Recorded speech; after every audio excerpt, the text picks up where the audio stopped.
be sure to check out Rob Plays. There you can hang out with me while we play video games and talk about life stuff.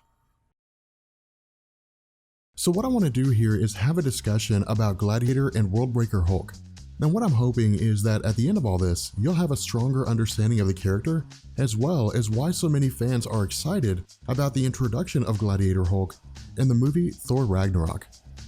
So while fans of comics will be aware that Gladiator and Worldbreaker Hulk are completely different characters, the two actually go hand in hand by way of the progression of Banner during the mid-2000s. Coming out of Editor-in-Chief Joe Quesada's multi-year plan to return Marvel to its classical roots, the efforts of Quesada were also focused on keeping Marvel out of the revelry following the near bust of the comic industry in the 1990s and the company's subsequent recovery. To this end, and under the writing of Mark Millar, Marvel launched Civil War in 2006 as a line-wide event centering on the moral and legal debate of freedom versus security, which impacted everyone from Tony Stark and Captain America as its antagonists to lower-tier characters like Heroes for Hire and Prowler. However, because powerhouses like Hulk and Thor would have swayed the battle in the event's conclusion, measures had to be taken to remove Hulk and Thor from the comic landscape in an effort to remove this issue and provide a more even playing field. Where Thor's removal took place as part of the Avengers Disassembled event and involved Loki leading an army against Asgard, culminating in Thor traveling to the afterlife, the removal of Hulk came by way of the Marvel Civil War lead-up one-shot New Avengers Illuminati, as it was written by Brian Michael Bendis, providing a retcon by focusing on the fallout of the Kree-Skrull War, a conflict involving the two named alien races and spanning the universe. Because the conflict came close to Earth and nearly ended in the planet's destruction, Doctor Strange, Namor the Submariner, Charles Xavier, Reed Richards, Black Bolt, and Tony Stark came together to form the Illuminati, which would act in secret, protecting the Earth from all threats, both native and extraterrestrial. Now to sidetrack here, for those who have been keeping up with events in comics over the last few years, in 2014, Marvel launched Original Sin as part of their ongoing events, functioning as companions to Jonathan Hickman's Time Runs Out, leading into Secret Wars. During this storyline, Marvel revealed that Nick Fury had been operating in the same capacity as the Illuminati for a much longer time and had been systematically eliminating threats from within the Earth and beyond, including other dimensions and other universes. Now the reason I brought this up is that no explanation had ever been offered as to whether or not the Illuminati were aware of Nick Fury's larger role, but by virtue of the Civil War tie-in, Bendis revealed that the Illuminati and Nick Fury had come to the conclusion that the Hulk persona was too unstable for Banner to control and too powerful for the Illuminati to contain. To this end, and under the planning of Reed Richards, a vessel was constructed and the Hulk was tricked into boarding a satellite under the guise of destroying it before it crashed into Earth, after which he was jettisoned into space with the ship programmed to land on a planet containing lush flora but devoid of sentient life. However, in the midst of its journey, the vessel passed through an uncharted wormhole, resulting in Hulk crash landing on Sakaar. Kicking off the Planet Hulk event as it was written by Greg Pak, Gladiator Hulk made his debut after being taken prisoner by the armies of the Red King, being forced to fight in Sakaar's gladiatorial games. Where Planet Hulk would focus heavily on Hulk befriending several other gladiators and forming a team referred to as the Warbound, the story also saw Hulk doing battle against the Silver Surfer, who had also been captured by the Red King and stood as the reigning champion.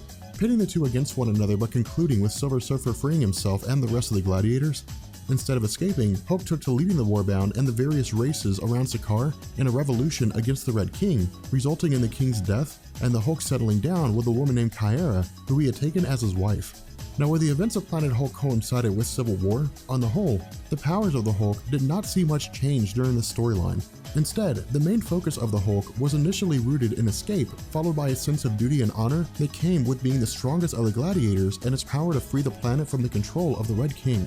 And so with the events of Planet Hulk concluded, Bruce Banner made his next appearance in World War Hulk, returning to the planet Earth alongside his Warbound. The events between Planet Hulk and World War Hulk were explained over the course of the story, stating that Hulk had been made king of Sakaar and produced a child with Kyra, but when the ship he arrived in was being investigated by individuals who looked to construct a statue, the vessel was compromised, resulting in a nuclear explosion that wiped out Hulk's kingdom, killing Kyra and his child in the process. Blaming the Illuminati for the death of his family due to the fact that the ship was powered by a nuclear reactor, the World War Hulk event saw the introduction of Worldbreaker Hulk by way of Bruce Banner in his angriest form and wielding a level of strength hitherto unseen in any previous iterations.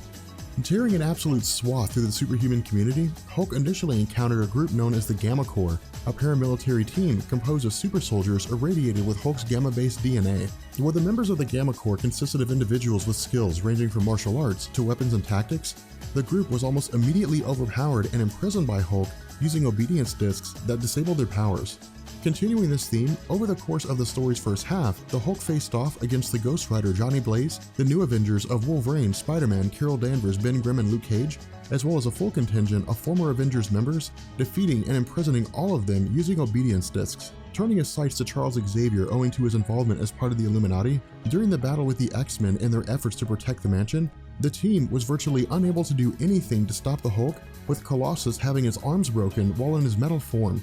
Sending out an SOS to the entirety of the mutant community and enlisting the aid of Juggernaut and Abomination in the group's efforts to subdue the Hulk, where the battle was expected to see Juggernaut tip the odds in the team's favor, instead, Abomination was easily defeated and Cain Marko was completely overpowered and nearly killed, with the Hulk leaving after learning of the fallout of the House of M and the drastic reduction in the mutant population. Following this, the World War Hulk event unfolded with Banner doing battle against the Fantastic Four, Tony Stark and his Hulkbuster armor, Namor the Submariner, and Doctor Strange, all of which was broadcast in some form or fashion on national television and was witnessed by Robert Reynolds. Now to sidetrack for a second, when he was originally introduced into Marvel Comics, the Sentry stood as a retcon by writer Paul Jenkins and artist Jay Lee, establishing that Robert Reynolds was a being of tremendous power, developing his abilities from an enhanced version of Steve Rogers' Super Soldier Serum and serving as an influence for the Fantastic Four, Spider-Man, Doctor Strange, and Charles Xavier regarding their superhero antics, as well as a close friend of Bruce Banner. Where his original appearance came out of Marvel Knights, which produced stories written and drawn by Joe Quesada's independently owned comic book company, with Quesada taking over as editor-in-chief in 2001, the Sentry was rolled over into Marvel's mainstream line of publications, establishing that the Robert Reynolds and Void dichotomy was a form of schizophrenia and multiple personality disorder. However, whether it was by virtue of Greg Pak writing himself into a hole or having planned it all along, with Hulk and his Warbound transforming the entirety of Madison Square Garden into a gladiatorial arena with the intention of having the Illuminati fight one another to the death, prior to his capture, Iron Man had visited Robert Reynolds explaining that Sentry was the only being on Earth capable of going toe-to-toe against the Hulk in his current form and ending his rampage.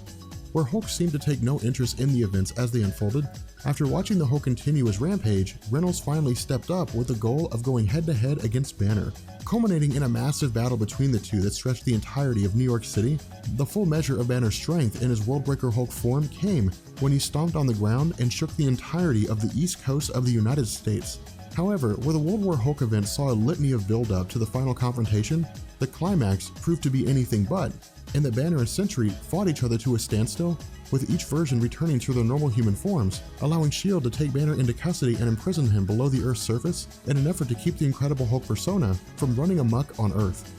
With that being said, we're going to bring this video to an end, and let me know if you guys are interested in seeing a full discussion about World War Hulk. I'm kind of curious, and I'll catch you guys later. Peace.